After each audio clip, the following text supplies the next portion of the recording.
Oke, bismillahirrahmanirrahim. Assalamualaikum warahmatullahi wabarakatuh. Waalaikumsalam warahmatullahi wabarakatuh. Selamat siang, salam sejahtera untuk kita semua. Salam Om Swastiastu, Namo Buddhaya, salam kebajikan. Yang terhormat, pemateri, moderator, dan peserta webinar pada siang hari ini. Alhamdulillah, puji syukur kehadirat Allah Subhanahu wa Ta'ala. Atas berkat rahmatnya kita masih bisa berkumpul untuk bersama-sama menimba ilmu dari para narasumber yang luar biasa ini. Meski harus dilaksanakan secara online, semoga kita tetap sehat selalu. Acara ini merupakan acara pertama yang akan saya rangkai dari awal sampai akhir. Berikut ini saya akan bacakan susunan acaranya. Yang pertama ada pembukaan, yang kedua sambutan, yang ketiga pembacaan doa, dan yang keempat pemaparan materi sekaligus diskusi tanya jawab, dan yang terakhir adalah penutup. Untuk acara selanjutnya, sambutan yang akan dilakukan oleh Saudara Iqbal. Saudara Iqbal, saya persilahkan. Ya, terima kasih. Assalamualaikum warahmatullahi wabarakatuh. Segala puji bagi Tuhan yang memberikan nikmat dan juga kesehatan sehingga dapat berkumpul bersama pada kesempatan kali ini. Sebelumnya, saya ucapkan terima kasih kepada pembawa acara yang telah memberikan saya kesempatan untuk menyampaikan sambutan. Tak lupa juga saya ucapkan banyak terima kasih kepada panitia penyelenggara acara webinar pada hari ini. Dan tentunya saya mengucapkan banyak terima kasih kepada rekan-rekan semua yang telah menyempatkan diri untuk hadir pada acara webinar hari ini. Dalam rangka diadakannya webinar mengenai generasi muda dan media sosial, saya selaku perwakilan dari Diskominfo Jawa Barat yang tergerak dalam bidang komunikasi dan informatika sangat menyambut baik dengan berlangsungnya acara webinar pada hari ini. Dengan adanya webinar ini, saya harap generasi muda di Indonesia dapat terbantu dalam mendapatkan informasi mengenai bermedia sosial. Apalagi kita sekarang mengetahui bahwa jika kita berbicara tentang generasi muda, maka sudah barang tentu kita akan disuguhkan dengan fenomena keragaman bermedia sosial. Maka melalui sambutan ini, saya yang mewakili Dinas Komunikasi dan Informatika Jawa Barat sangat berharap bahwa dengan diadakannya webinar kali ini dapat memberikan manfaat bagi kita semua, terutama kaum muda yang masih awam dan belum mengerti fungsi bermedia sosial yang baik. Mungkin demikianlah kata sambutan yang dapat saya sampaikan. Terima kasih. Wassalamualaikum warahmatullahi wabarakatuh. Waalaikumsalam warahmatullahi wabarakatuh. Untuk sambutan selanjutnya dari Ketua Pelaksana untuk Saudari Sri Dewi, dipersilahkan. Baik, Assalamualaikum warahmatullahi wabarakatuh. Pertama-tama marilah kita panjatkan puji syukur kehadirat Allah Subhanahu wa Ta'ala yang telah memberikan kita kesempatan untuk bertemu di acara webinar menjadi pribadi yang baik dan TikTok sebagai media edukasi dan aktivisme. Sebelumnya saya ucapkan terima kasih atas kehadiran Bapak M. Iqbal Zain selaku perwakilan dari Diskominfo Jawa Barat serta rekan-rekan peserta webinar yang sudah mengikuti acara ini. Saya berharap dengan mengikuti webinar ini dapat memberikan wawasan baru dan ilmu yang bermanfaat bagi kita semua, serta memanfaatkan sosial media dengan bijak sehingga menjadikan generasi kita sebagai generasi yang luar biasa. Dan saya ucapkan terima kasih kepada rekan-rekan panitia yang telah memberi saya kesempatan untuk memberikan sambutan di acara ini. Dan terima kasih juga kepada panitia yang sudah mempersiapkan acara ini dengan sangat baik. Demikian sambutan dari saya, semoga acara webinar ini berjalan dengan lancar dan mohon maaf apabila ada kekurangan dan kesalahan dalam penyelenggaraan acara ini. Wassalamualaikum warahmatullahi wabarakatuh. Waalaikumsalam warahmatullahi wabarakatuh. Terima kasih atas sambutannya. Untuk acara selanjutnya, yaitu pembacaan doa yang akan disampaikan oleh Saudara Angga. Untuk Saudara Angga, saya persilahkan. Ya, Assalamualaikum warahmatullahi wabarakatuh. Saya Angga akan memimpin doa pada kegiatan hari ini. Pertama-tama, mari kita bersama-sama membaca bismillah di dalam hati. A'udzubillahi minasyaitonirrajim. Bismillahirrahmanirrahim. Allahumma inni as'aluka min fadlika wa ataika rizkan thayyiban mubarakan. Allahumma innaka amarta bid du'ai wa qaito allayanah sakabi istijabah wa anta la tuhlifu innaka amarta bidui wah qaita allayanak sakabil istijabah wa anta la tuhlifu walaka wala tuhzibu adaka. Semoga kegiatan hari ini berjalan dengan lancar. Amin ya rabbal alamin. Amin ya rabbal alamin. Terima kasih untuk saudara Angga yang telah memimpin doa. Untuk acara selanjutnya kita masuk ke acara inti, yaitu pemaparan materi pemaparan materi sekaligus sesi tanya jawab yang akan dipandu secara langsung oleh moderator yang pertama. Untuk saudari Siti Aisyah, saya persilahkan. Oke, terima kasih kepada rekan saya Anjas selaku MC. Sebelumnya perkenalkan, nama saya Siti Aisyah selaku moderator 1 untuk pemateri pertama kita pada hari ini. Nah, sebelum menuju kepada materi yang akan dijelaskan oleh pemateri, alangkah lebih baiknya jika kita berkenalan terlebih dahulu dengan pemateri. Di sini sudah ada CV-nya. Saya akan menampilkannya agar teman-teman semua bisa tahu ya. Materi pertama kita di sini adalah Ibu Rahila Syahidah. Beliau pernah menempuh pendidikan di Briarshire College pada tahun 2017 sampai dengan 2021, dan sekarang beliau tengah menempuh pendidikan di Marlborough University, Business Administration Career in Progress. Dan untuk kemampuan berbahasa saja, beliau menguasai native Inggris dan Arabik.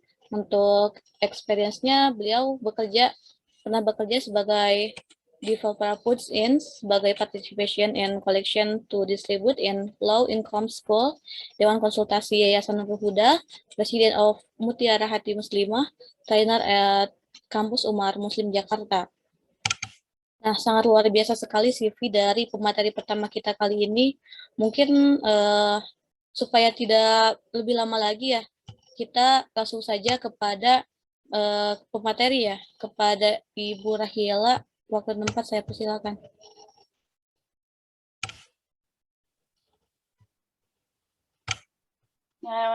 Bismillahirrahmanirrahim. Apakah suara saya terdengar? Terdengar, Ibu? Terdengar. Baik. A'udzubillahiminasyaitonirrajim. Bismillahirrahmanirrahim. Puji dan syukur kita ucapkan kepada Allah yang telah memberikan limpahan rahmat-Nya sehingga kita bisa mengikuti acara yang insya Allah bermanfaat ini. Salawat serta salam tidak lupa kita panjatkan kepada Nabi Agung Muhammad Sallallahu Alaihi Wasallam. Kita termasuk umatnya yang dapat berkumpul kembali di syurganya kelak. Alhamdulillah pada hari ini saya diminta untuk sharing dan sama-sama belajar mengenai kunci generasi yang lebih baik. Boleh digeser slide-nya? Baik. Tantangan generasi saat ini dapat diselesaikan dengan berbagai macam cara. Namun, salah satu cara yang dapat kita langsung ubah adalah dengan merubah pribadi generasi saat ini untuk fokus menjadi pribadi yang lebih baik. Di sini saya akan menyampaikan ada 9 kunci untuk menjadi generasi yang lebih baik. Untuk kunci yang pertama yaitu siap menanggung rasa lelah. Mengapa? Karena kalau kita ingin memiliki hasil yang luar biasa, maka rasa lelah sudah wajib menjadi teman kita. Kunci pertamanya adalah siap menanggung lelah. Untuk kunci yang kedua yaitu menjadikan ketenangan batin karena beribadah sebagai semangat. Karena ketika kita sudah mendapatkan ketenangan batin karena beribadah dan kita sudah mendekatkan diri kepada Allah, Allah akan memudahkan segala urusan kita untuk menjadi generasi yang lebih baik. Untuk kunci yang ketiga, sigap dan cepat dalam berurusan, atau nama lainnya itu kerja cepat ya. Kalau ingin melakukan sesuatu hal, banyak hal dalam rangka memperbaiki diri, mulailah dengan bekerja sigap dan cepat. Cari cara agar kita bisa menjadi lebih disiplin dalam menyelesaikan tugas dan menyelesaikan tanggung jawab kita. Karena kerja cepat itu butuh dibentuk. Untuk yang keempat yaitu taat kepada Allah, dimanapun kita berada, prinsipnya adalah taat kepada Allah. Apapun amanah yang Allah titipkan pada kita, pastikan kita berjalan di atas ketaatan kepadanya.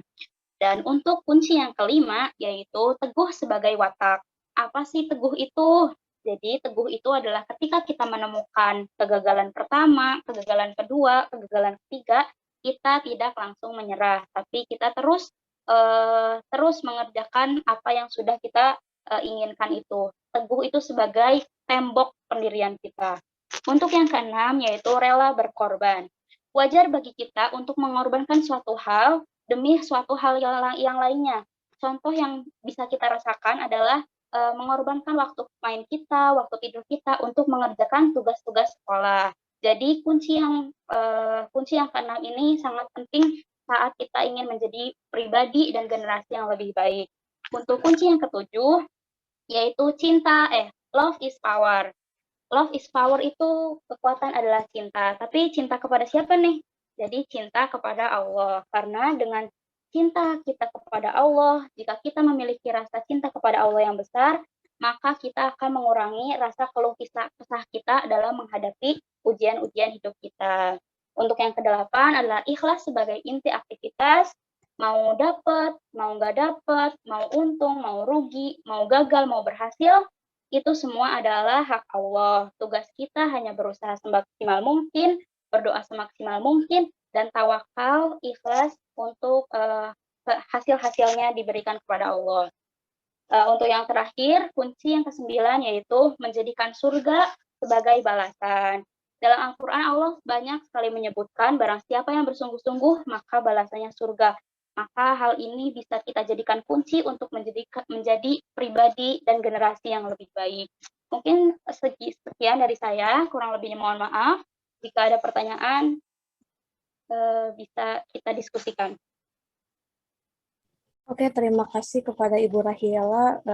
Materinya sangat luar biasa sekali. Mungkin teman-teman di sini bisa menjadikan 10 kunci tadi sebagai reminder gitu kan ya.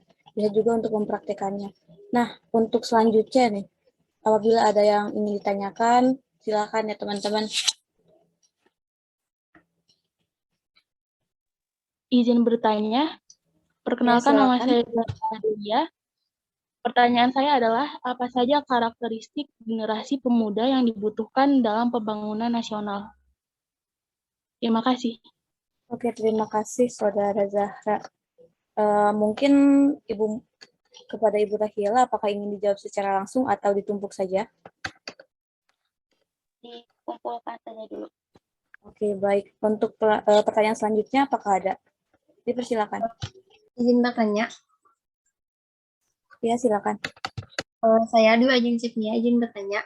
Generasi penerus bangsa yang seperti apa yang diperlukan bangsa Indonesia sebagai harapan bangsa? Terima kasih. Oke, terima kasih pertanyaannya Saudari Ajeng. Sangat luar biasa sekali. Mungkin kita menyediakan untuk 2 pertanyaan lagi ya. Silakan jika ada yang ingin mengajukan pertanyaan. Izin bertanya. Iya, silakan. Nama saya Alvareta Saskia Divaliani, izin bertanya, tetapi jika di generasi sekarang terlebih generasi yang susah diatur, apa yang harus dilakukannya dalam menghadapi tantangan zaman sekarang? Terima kasih. Oke, sangat luar biasa sekali ya. Mungkin apakah ada pertanyaan lain lagi, satu lagi gitu? Saya izin bertanya. Dipersilakan. Saya Rizka Ramdianti, izin bertanya, sebagai agen of repair, pemuda Indonesia dituntut untuk berinovasi dan berprestasi agar dapat bersaing di era globalisasi. Nah, bagaimana cara kita agar dapat menjadi generasi yang kreatif dan juga inovatif? Terima kasih. Oke, terima kasih atas pertanyaan-pertanyaannya, sangat luar biasa sekali ya. Memang itu sangat penting sekali untuk kita, terutama untuk generasi muda gitu. Nah, mungkin kepada Ibu Rahila, dipersilakan untuk menjawab pertanyaan-pertanyaan tersebut. Dipersilakan. Bismillah, terima kasih atas pertanyaannya. Semuanya Masya Allah sangat kritis-kritis ya. Baik, untuk pertanyaan pertama dari Saudari Zahra ya tadi. Apa saja karakteristik pemuda yang dibutuhkan? Izin menjawab.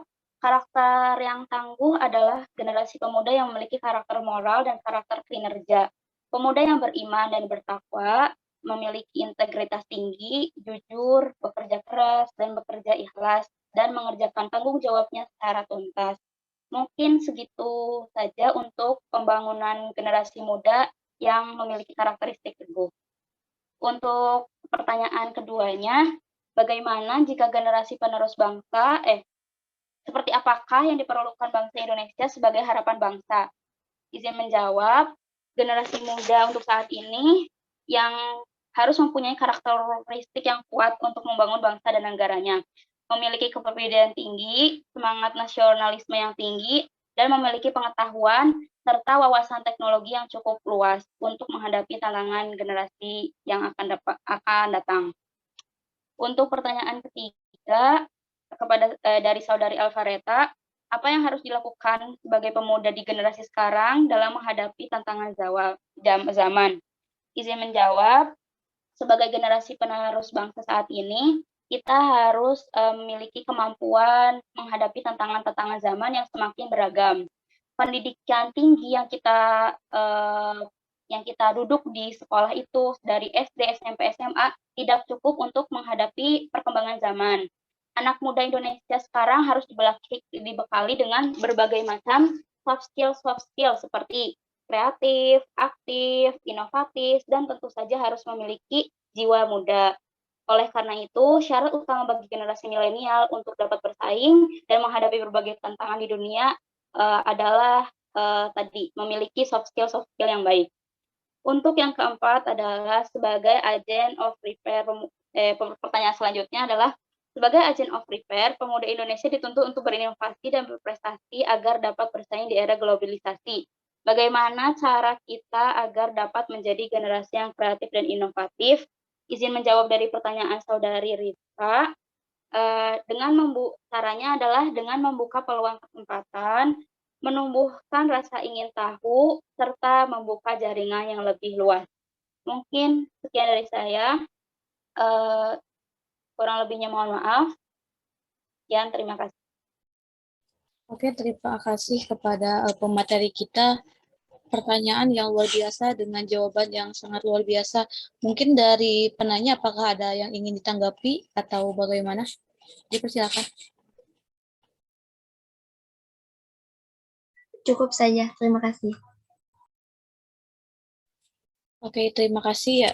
Saya ucapkan sekali lagi kepada pemateri kita pada hari ini, Ibu Rahila, dan juga kepada penanya-penanya yang telah aktif serta dalam meramaikan kegiatan kita pada hari ini.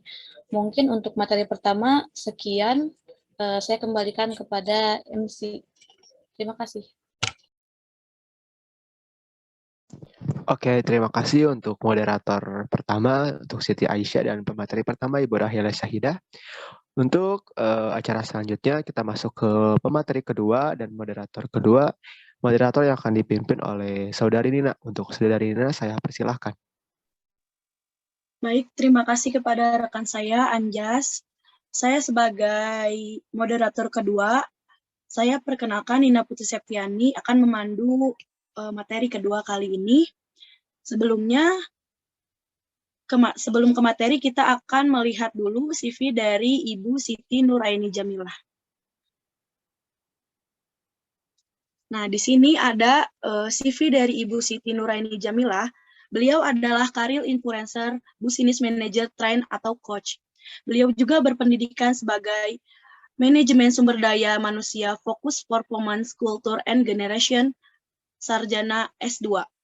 Pengalaman kerja beliau sudah banyak sekali ya di sini. Yang pertama ada National Training Manager PT Fonterra Brand Indonesia tahun 2022 Maret sampai dengan sekarang. Yang kedua, National Sales Training Manager PT About Nutrition International Indonesia tahun 2022 Februari sampai dengan Maret 2022. Yang ketiga, National Sales Training Manager PT Unilever Food Solution tahun 2021 Oktober sampai dengan Januari 2022. Selanjutnya, Training Manager PT 2 Berlian National Dish for SC Johnson September tahun 2021 sampai dengan Oktober 2021. Yang selanjutnya, Training Manager PT Activis Indonesia tahun 2021 Oktober sampai dengan September 2021. Yang selanjutnya, Training Manager PT Sonovi Aventis Group tahun 2021 sampai dengan tahun 2021. Selanjutnya, Produk Spesialis PT Aventis Pharma tahun 2020 sampai dengan tahun 2020.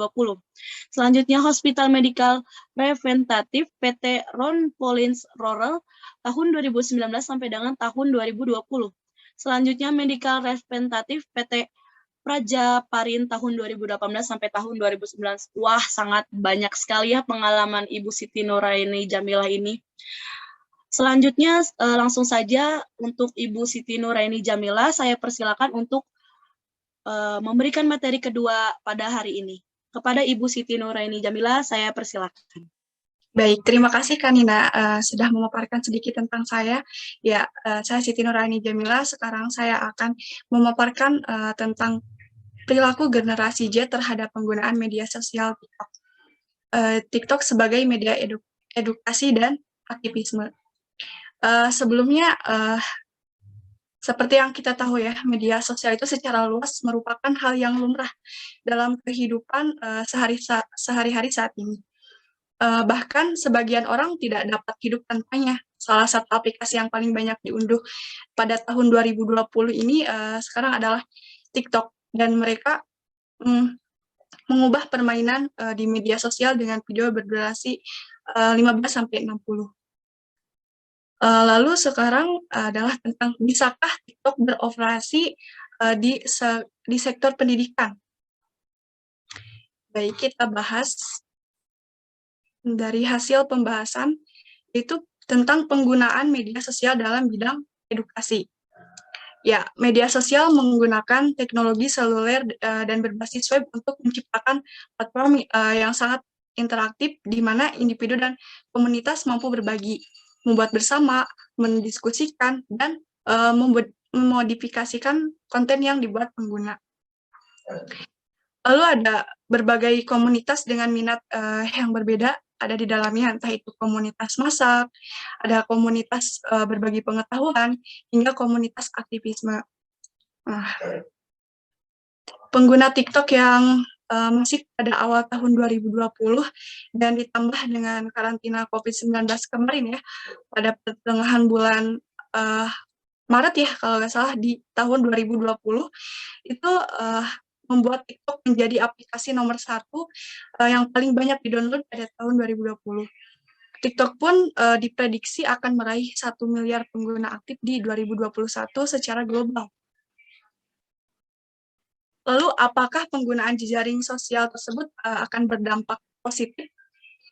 Oke, jadi menurut MO 2014, dalam menjelaskan bahwa pengguna media sosial di bidang pendidikan, yakni penggunaan media sosial dalam bidang pendidikan oleh guru untuk pengajaran dan pembelajaran di kelas bersifat sporadis atau jarang. Jadi, sementara penggunaan oleh siswa sendiri untuk tujuan pembelajaran tampaknya berlimpah. Tetapi juga insidental dan informal ya, karena pencapaian dalam pengambilan ilmu pengetahuan juga mampu dalam pengambilan berasal dari mana saja, bisa dari mana saja. Entah itu pendidikan formal seperti sekolah menengah atas atau pendidikan informal seperti dari keluarga, bahkan media sosial sekalipun. Jadi sudah banyak ya diperdebatkan oleh para tenaga pendidik hingga peneliti apakah media sosial ini mampu menjadi prasarana pendidikan formal maupun informal. Namun fokus utama dalam pembahasan kita kali ini adalah tentang media sosial sebagai media edukasi dan aktivisme secara formal. Ya, penggunaan media sosial dalam bidang edukasi terjadi saat ini, yakni saat pandemi COVID-19 kemarin ya teman-teman, ya, yakni di mana pembelajaran tatap muka di pendidikan formal, pembelajaran tatap muka di pendidikan ini mengalami perubahan untuk sementara waktu menjadi pembelajaran daring melalui program perangkat lunak video telepon seperti Zoom atau Google Meet. Jadi sebelum adanya perpindahan pembelajaran tatap muka di lingkup pendidikan non formal yang berupa lembaga pendidikan belajar itu terdapat bimbingan belajar secara online. Contohnya adalah Genius Education secara online dan Ruang Guru ya. Dan keterbatasan beberapa murid dalam mengelola waktu antara sekolah dan bimbingan belajar secara tatap muka membuat bimbingan belajar mendapatkan poin unggul yang efektif walaupun secara online. Bimbingan belajar secara online seperti contoh di atas, contoh tadi yang menggunakan tenaga pendidik yang unggul, yakni dari beberapa lulusan universitas ternama dengan keunggulan diri tenaga pendidik masing-masing. Tadi untuk pendidikan secara formal ya, lalu bagaimana sih dengan penggunaan media sosial di lingkup formal? Untuk penggunaan media sosial dalam lingkup formal sebenarnya sudah sering ya dilakukan, yakni dalam pencarian sumber daya pembelajaran yang tidak terbatas dari sumber yang berkredibilitas terpercaya. Jadi pencarian yang tidak terbatas ini digunakan oleh siswa secara umum untuk melengkapi keperluan masing-masing siswa, entah itu dalam melengkapi esai atau presentasi, atau hanya sekedar pencarian sesuatu atau suatu materi yang sebelumnya belum dipelajari di sekolah. Apabila penggunaan media sosial ini diberlakukan di dalam ruang kelas, guru perlu terus memantau siswa untuk mengetahui masalah apapun yang dialami siswa tersebut. Lalu adapun contoh dari kekurangan penggunaan media sosial dalam bidang edukasi ini. Jadi sebelumnya telah dijelaskan ya pentingnya monitor atau pengawasan oleh tenaga pendidik seperti guru terhadap siswa apabila penggunaan media sosial ini dibutuhkan. Dan keterbukaan hubungan komunikasi antar siswa serta guru harus dibentuk untuk meminimalisasikan kejadian yang tidak menguntungkan bagi kedua belah pihak di masa depan. Media sosial yang merupakan cara efektif untuk meningkatkan keterlibatan siswa, karena sosial dari sumber daya media sosial telah menarik perhatian jutaan orang di seluruh dunia. Dan fitur yang sama ini juga mampu menarik perhatian siswa terhadap peluang belajar yang disediakan oleh institut akademik mereka. Yang selanjutnya adalah kemampuan TikTok sebagai platform edukasi dan aktivisme. Jadi menurut Zikrur, menjelaskan bahwa penggunaan media sosial seperti blog, Wikipedia, dan situs jejaring sosial yang lainnya telah meningkat ya secara eksponensial, dan media semacam itu terus menjadi lebih terintegrasi ke dalam kehidupan kita sehari-hari ya. Contohnya itu media sosial termasuk situs jejaring sosial Facebook, Wikipedia, misalnya Ruang Guru dan selainnya semacamnya. Jadi layanan berbagi media ini merupakan teknologi yang sangat berkembang ya, dan keperluan manusia yang semakin tinggi menyebabkan media sosial yang terus berkembang pula dengan permintaan yang ada. Nah, hadirlah TikTok ini dengan keunikan dan karakteristiknya sendiri, yakni durasi videonya yang pendek, 15 atau sampai 60 detik, yang mampu membuat pengguna mengakses aplikasi tersebut secara berulang-ulang, karena durasi ini yang seolah-olah menghipnotis pengguna dengan kesenangan yang instan, seperti itu. Lalu ada bagaimana sih cara penggunaan mengakses genre konten tertentu yang ingin pengguna TikTok buat atau ikuti. Sebelumnya saya ingin bertanya kepada rekan-rekan semua, apakah di sini ada pengguna TikTok yang memakai aplikasi TikTok? Ada.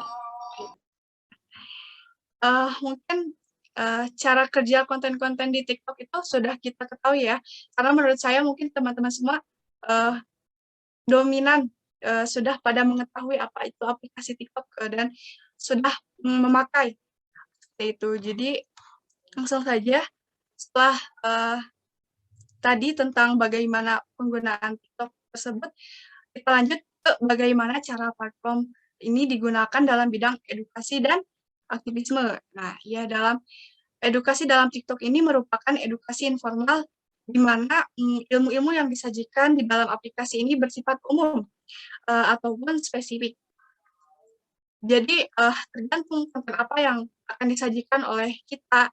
Salah satu contoh penyajian edukasi dan aktivisme dalam TikTok adalah penggunaan hashtag untuk menjelajahi suatu kampanye. Jadi saya membawa untuk contohnya dilansir dari Berita 5 ya. Jadi beberapa waktu lalu itu lebih tepatnya pada bulan Oktober di 2020, TikTok itu mengajak kreator untuk berbagi konten edukasi dalam kompetisi. Apa sih hashtag-nya itu di TikTok Pintar.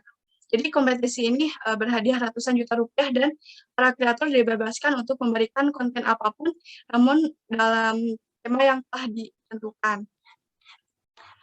Dan selanjutnya ada kesimpulannya. Jadi kesimpulannya itu dari pembahasan yang tadi saya sampaikan adalah ya penggunaan media sosial ini memang menguntungkan ya, apalagi di bidang pendidikan. Namun perlu lebih banyak penelitian dan modal lebih lanjut untuk penerapannya dalam kegiatan. Penggunaan media sosial tidak selalu buruk ya atau bersifat negatif. Apabila memiliki tujuan positif seperti melakukan aktivisme dengan cara menyebarluaskan informasi atau mengumpulkan ilmu baru yang bersifat sengaja maupun tidak disengaja. Jadi hasil pembahasan kali ini menyatakan ya bahwa penggunaan sosial media TikTok itu mampu mengembangkan suatu makna dan sense of self atau akibat dari interaksi sosial yang konstan sesama pengguna. Dan dengan adanya interaksi sosial, masing-masing pengguna akan menerjemahkannya sesuai dengan nilai-nilai yang mereka anut. Lalu adanya pertukaran perspektif akan muncul berbagai realitas dalam hidupnya. Dan karena masing-masing pengguna atau individu itu merupakan makhluk yang unik ya. Jadi intinya itu apa yang kita tuangkan akan memunculkan suatu perspektif apakah yang menanggapi buruk ataupun baik. Mungkin saran saya yang terakhir adalah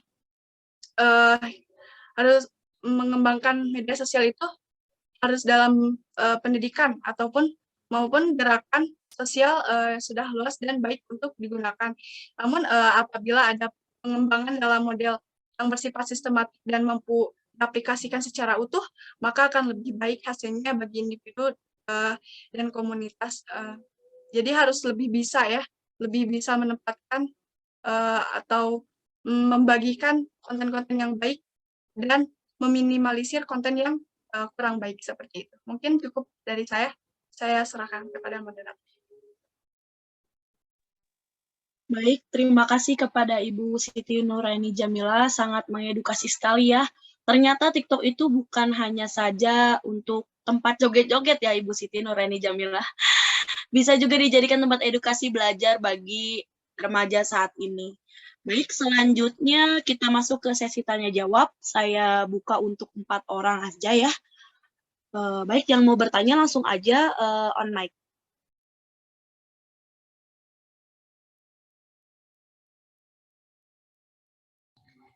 Baik, saya izin bertanya. Silakan.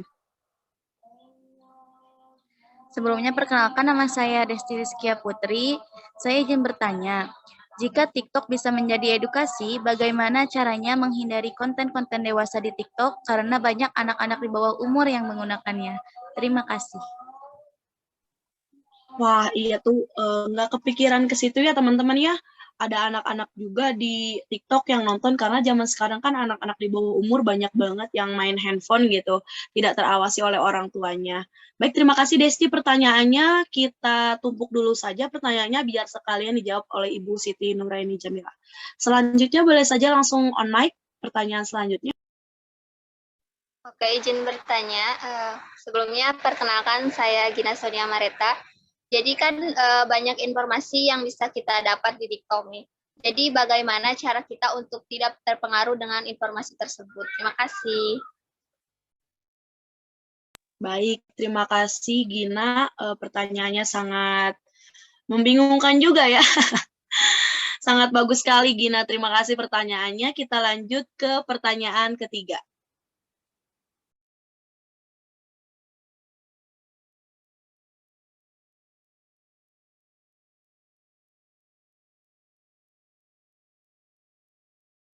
Ada yang mau bertanya lagi? 2 orang lagi. Pertanyaan ketiga.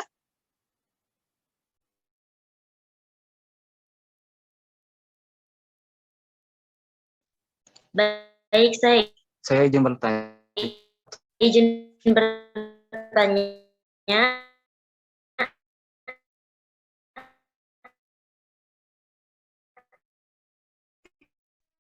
Baik, sebentar.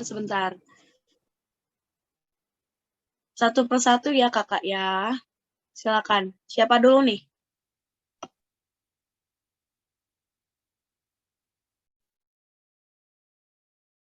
Silakan satu persatu. Ya.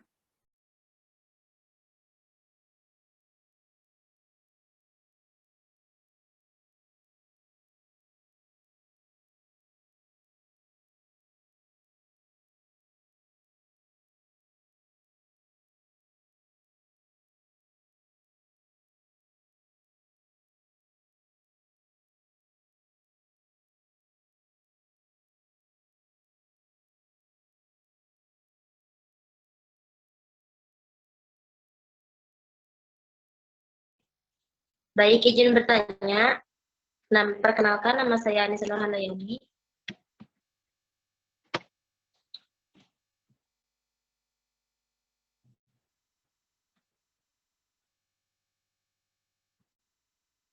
Ya, silakan Anissa diajukan pertanyaannya. Baik, sebentar. Mengapa mayoritas siswa percaya bahwa media sosial lebih banyak digunakan oleh para promotor suatu produk dibandingkan para pendidik? Terima kasih.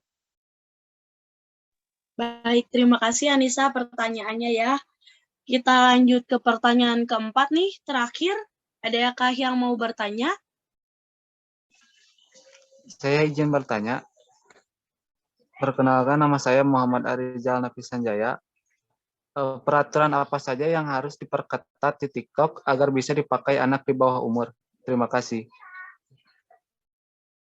Baik, terima kasih Nafis. Iya nih, peraturan apa saja ya kalau misalnya kayak aplikasi YouTube tuh kan ada YouTube Kids, ada YouTube dewasa. Nah, TikTok tuh bagaimana ya cara membaginya?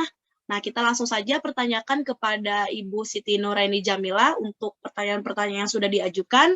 Kepada Ibu Siti Nuraini Jamila, apakah sudah siap menjawab pertanyaannya? Ya. Baik, saya persilahkan. Sebelumnya saya mengucapkan terima kasih banyak ya kepada yang sudah bertanya. Luar biasa sekali pertanyaannya. Mungkin langsung saja saya jawab untuk pertanyaan pertama tadi, kalau nggak salah dari Kak Desti ya. Kak Desti tadi menanyakan tentang jika TikTok bisa menjadi edukasi, bagaimana caranya untuk menghindari konten-konten dewasa di TikTok. Karena banyak anak-anak di bawah umur yang menggunakannya. Mungkin sebetulnya anak-anak di bawah umur itu tidak diperkenankan menggunakan HP ya, dikarenakan mereka butuh pembelajaran yang nyata atau pembelajaran bersosialisasi di khalayak umum, agar bisa dia membedakan dan bisa bersosialisasi dengan orang lain. Jadi untuk anak di bawah umur itu tidak disarankan untuk menggunakan HP, tidak baik juga untuk kesehatan matanya, dampaknya bisa kecanduan. Tapi mungkin kalau sesekali boleh ya, asalkan dalam pengawasan orang tua, seperti itu. Lanjut ke pertanyaan kedua, tadi dari Kak Gina Sonia Mareta ya. Jadi pertanyaan itu, banyak sekali informasi yang kita dapat di TikTok. Dan bagaimana supaya kita tidak terpengaruh dengan semua informasi yang kita dapat dari TikTok? Jawabnya ya bisa dengan mengontrol diri kita supaya informasi yang kita konsumsi di dunia maya tidak bisa membawa pengaruh terhadap perilaku atau kehidupan kita. Jika memang hal itu positif, kita tidak perlu khawatir. Dan di umur kita yang sekarang ini kan sudah dewasa ya teman-teman. Jadi lebih bisa mengontrol diri sendiri akan hal yang kita lihat atau kita dengar ya. Saya harap sih kita semua sudah bisa paham ya tentang bagaimana hal yang harus kita cerna dan hal yang harus kita hindari. Dan selanjutnya ada pertanyaan dari Kak Anissa ya tadi yang ketiga, tentang mengapa mayoritas siswa percaya bahwa media sosial lebih banyak digunakan oleh para promotor suatu produk dibandingkan para pendidik. Ya, jawabannya karena perubahan dalam sistem akademik dan media sosial itu sebagai metode yang lebih inovatif dalam mencapai tujuan pendidikan. Jadi, jejaring media sosial itu dalam kalangan remaja merupakan bagian dari budaya mereka karena lebih unggul ya. Jadi bisa digunakan dengan lebih baik di situs ini. Lalu pertanyaan terakhir dari Kak Muhammad Arizal Lapis Sanjaya tadi tentang peraturan apa saja sih yang harus diperketat di TikTok agar bisa dipakai anak di bawah umur? Mungkin jawabannya kan suka ada tuh pop-up notifikasi suka muncul ya saat penggunaan peraturan tersebut. Jadi pengguna remaja berusia di bawah 16 tahun apabila mereka mengunggah video mereka, notifikasi ini akan menyatakan video tersebut bisa ditonton oleh siapa dan proses unggah tidak akan berhasil sebelum pengguna menentukan pilihannya. Dan akun pengguna berusia 14 sampai 15 tahun ini secara otomatis akan diatur sebagai private. Akun private ini bisa memilih untuk berbagai konten mereka dengan pengikut atau teman. Mungkin itu yang dapat saya sampaikan. Baik, terima kasih jawabannya kepada Ibu Siti Nuraini Jamilah. Teman-teman, gimana nih yang mengajukan pertanyaan? Apakah sudah cukup atau ada tanggapan lagi, teman-teman? Sudah cukup. Oke, baik, sudah cukup.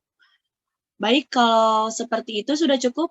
Terima kasih kepada Ibu Siti Nuraini Jamilah sebagai pemateri kedua atas materi yang sudah dipaparkan, sangat mengedukasi sekali, sangat memberi kita pemahaman lebih berwawasan lagi. Untuk itu saya akhiri mungkin sebagai moderator kedua. Wassalamualaikum warahmatullahi wabarakatuh. Saya kembalikan lagi kepada MC. Oke, alhamdulillahirabbil alamin. Kita telah sampai di penghujung acara. Terima kasih banyak kepada narasumber, moderator, serta peserta yang telah menyimak acara dari awal sampai akhir. Semoga banyak ilmu yang didapat untuk diaplikasikan dalam kehidupan sehari-hari. Oh ya, sebelum saya tutup acara webinar siang kali ini, alangkah baiknya kita sesi dokumentasi dulu.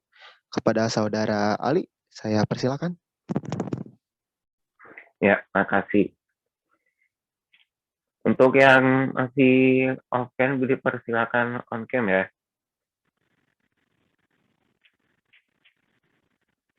Satu, dua, tiga.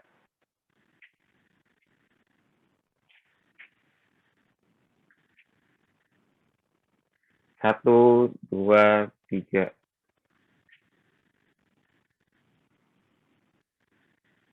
Satu, dua, tiga.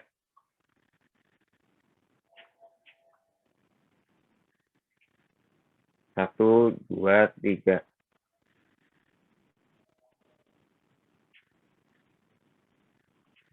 Ya, segitu saja. Mohon maaf bila saya kekurangan kata-kata. Saya kembalikan lagi kepada MC. Oke, terima kasih untuk Saudara Ali yang telah melakukan sesi dokumentasi. Saya mewakili panitia yang bertugas menyampaikan mohon maaf atas salah kata dan perbuatan. Akhir kata, saya ucapkan terima kasih. Wassalamualaikum warahmatullahi wabarakatuh. Waalaikumsalam warahmatullahi wabarakatuh.